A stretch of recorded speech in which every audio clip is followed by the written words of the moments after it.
1843.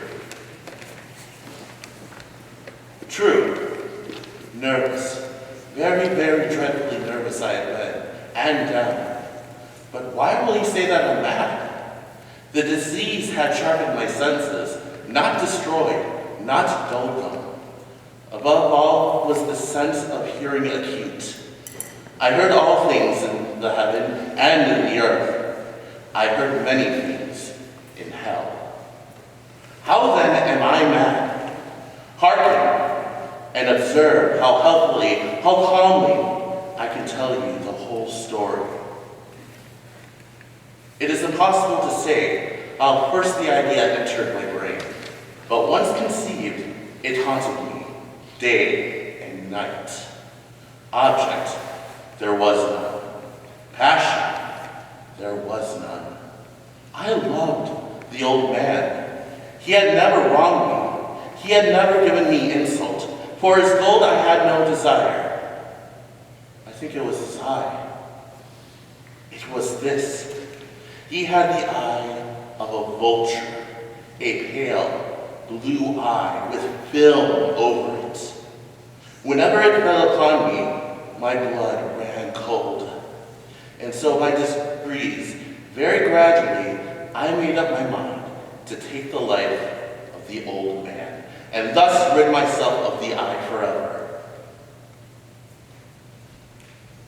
Now this is the point you fancy me mad. Madmen know nothing, but you should have seen me. You should have seen how wisely I proceeded, with what caution, with what foresight, with what dissimulation I went to work. I was never kinder to the old man than during the whole week before I killed him. And every night, about midnight, I turned the latch of his door and opened it, oh, so gently. And then, when I had made an opening sufficient for my head, I put in a dark lantern, all closed, that no light shone out. And then I thrust in my head. Oh, you would have laughed to see how cunningly I thrust it in. I moved it slowly, very, very slowly, so that I might not disturb the old man's sleep. It took me an hour to place my whole head within the opening so far that I could see him as he laid upon his bed. Would a madman have been as so wise as this? And then my head was well in the room. I undid the lantern cautiously, oh, so cautiously. Cautiously, for the hinges creaked. I undid it just so much that a single thin ray fell upon the vulture's eye. And thus I did this for 7 long nights. Every night, just at midnight. But I found the eye was closed. And so it was impossible to do the work, for it was not the old man who vexed me, but his evil eye. And every morning, when the day broke, I went boldly into the chamber and spoke courageously to him, calling him by name in a hearty tone, and inquiring how he passed the night. So you see, he would have just been a very profound old man indeed, to suspect that every night, just at 12, I looked in upon him while he slept. Upon the 8th night, I was more than usually cautious in opening the door. A watch's minute hand moves more quickly than did mine. Never before that night had I felt the extent of my own powers, of my sagacity. I could scarcely contain my feelings of triumph. To think, there I was, opening the door, little by little, and he not even to dream of my secret deeds or thoughts. I fairly chuckled at the idea. Perhaps he heard me, for he moved on the bed suddenly, as if startled. Now, you may think that I drew back, but no. His room was as black as pitch with a thick darkness, for the shutters were closed fastened through fear of robbers. And so I knew that he could not see the opening of the door, and I kept pushing it on, steadily, steadily. I had my head in and was about to open the lantern when my thumb slipped upon the tin fastening, and the old man sprung up in the bed, crying out, "Who's there?" I kept still and said nothing. For a full hour I did not move a muscle, and in the meantime I did not hear him lie down. He was still sitting up in the bed listening, just as I had done, night after night, hearkening to the death watches in the wall. Presently, I heard a slight groan, and it was the groan of mortal terror. It was not a groan of pain or of grief, oh no! It was the low, stifled sound that arises from the bottom of the soul when overcharged with awe. I knew that sound well. Many a night just at midnight, when all the world slept, it was welled up from my own bosom, deepening with its dreadful echo the terrors that distracted me. I say I knew it well. I knew that the old man felt and pitied him. Although I chuckled at heart, I knew that he had been lying awake ever since that first slight noise, when he had turned in the bed. His fears had been ever since growing upon him. He had been trying to fancy them causeless, but could not. He had been saying to himself, "Well, it's nothing but the wind in the chimney. It is only a mouse crossing the floor, or it is merely a cricket which made a single chirp." Yes, he had been trying to comfort himself with these suppositions, but he had found all in vain. All in vain because death, in approaching him, had stopped with his black shadow before him and enveloped the victim. And it was the mournful influence of the unperceived shadow that caused him to feel, although he never saw nor heard, to feel the presence of my head within the room. When I had waited a long time, very patiently, without hearing him lie down, I resolved to open a little, a very, very little crevice in the lantern. So I opened it. You cannot imagine how stealthily, until at length a simple dim ray, like the thread of a spider, shot from out that crevice and fell full upon that vulture eye. It was open, wide open, and I turned furious as I gazed upon it. I saw it with perfect distinctness, all a dull blue with a hideous veil over it that chilled the very marrow of my bones. But I could see nothing else of the old man's face or person, for I had directed the ray, as if by instinct, precisely upon the damp spot. And I have not told you that what you mistake for man is but over-acuteness of the sense. Now, I say there came to my ears a low, dull, quick sound, such as a watch makes when enveloped in cotton. I knew that sound well too. It was the beating of the old man's heart. It increased my fury, as the beating of a drum stimulates the soldier into courage. But even yet, I refrained and kept still. I scarcely breathed. I held the lantern motionless. I tried how steadily I could maintain the ray upon the eye. Meantime, the hellish tattoo of the heart increased. It grew quicker and louder every instant. The old man's terror must have been extreme. It grew louder, I say, louder every moment. Do you mark me well? I have told you that I am nervous. So I am.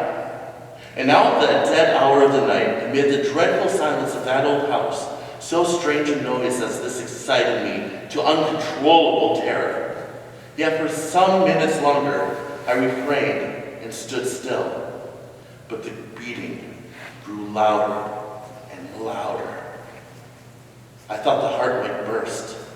And now, had a new anxiety seized me, the sound would be heard by a neighbor. The old man's hour had come. With a yell, I threw open the lantern and leaped into the room. He shrieked once, only once. In an instant, I dragged him to the floor and pulled the heavy bed over him. I then smiled gaily to find the deed so far done. But for many minutes, the heart beat on with a muffled sound. This, however, did not vex me. It would not be heard through the wall. At length, it ceased. The old man was dead.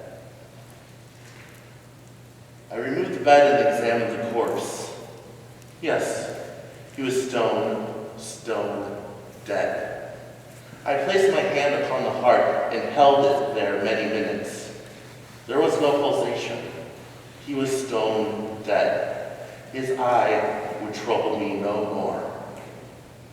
If you still think me mad, you will think so no longer when I describe the wise precautions I took for the concealment of the body. The night waned on, and I worked hastily, but in silence. First of all, I dismembered the corpse. I cut off the head and the arms and the legs. I then took up 3 planks from the flooring of the chamber and deposited all between the scantlings. I then replaced the board so cleverly, so cunningly, that no human eye, not even his, could have detected anything wrong. There was nothing to wash out, no stain of any kind, no blood spot whatsoever. I had been too wary for that. A tub had caught all. But I had made an end of these labors. It was 4 o'clock, still dark as midnight. As the bell sounded the hour, there came a knocking at the street door. I went down to open it with a light heart. What had I now to fear? There entered 3 men who introduced themselves with perfect suavity as officers of the police. A shriek had been heard by a neighbor during the night. Suspicion of foul play had been aroused. Information had been lodged at the police officer, and they, the officers, had been deputed to search the premises. I smiled. For what had I to fear? I bade the gentleman welcome. The shriek, I said, was in my own dream. The old man I mentioned was absent in the country. I took my visitors all over the house. I bade them search well. I led them at length to his chamber. I showed them his treasures, secure, undisturbed. In the enthusiasm of my confidence, I brought chairs into the room and desired them here to rest from their fatigues, while I myself, in the wild audacity of my perfect triumph, placed my own seat upon the very spot which reposed the corpse of the victim. The officers were satisfied. My manner had convinced them. I was singularly at ease. They sat, and while I answered cheerfully, they chatted of familiar things. But ere long, I felt myself getting pale and wished them gone. My head ached, and I fancied a ringing in my ears, but still they sat and still chatted. The ringing became more distinct.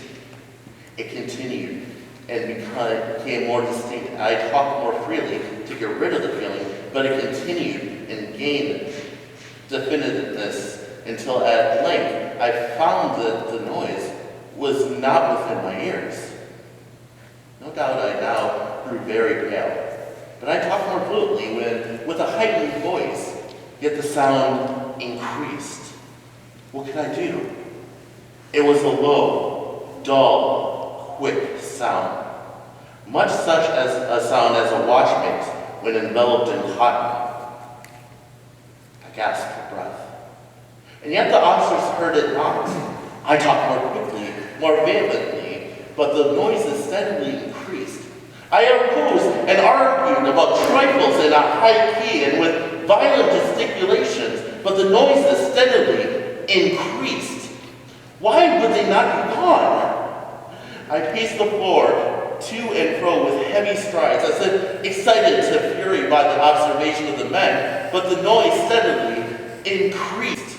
Oh, God! What could I do? I foamed, I raved, I swore. I swung the chair upon which I had been sitting and grated upon the boards. but the noise arose over all and continually increased. It grew louder, louder, louder. And still the men chatted pleasantly and smiled. Was it possible they heard not? Almighty God. Oh no, they heard. They suspected. They knew. They were making a mockery of my horror. This I thought, and this I think. But anything was better than this agony. Anything was more tolerable than this derision. I could bear those hypocritical smiles no longer. I felt that I must scream or die, and now again, hark, louder, louder, louder! Villains, I shrieked, dissemble no more. I admit the deed. Tear up the place, here, here. It is the beating of his hideous heart.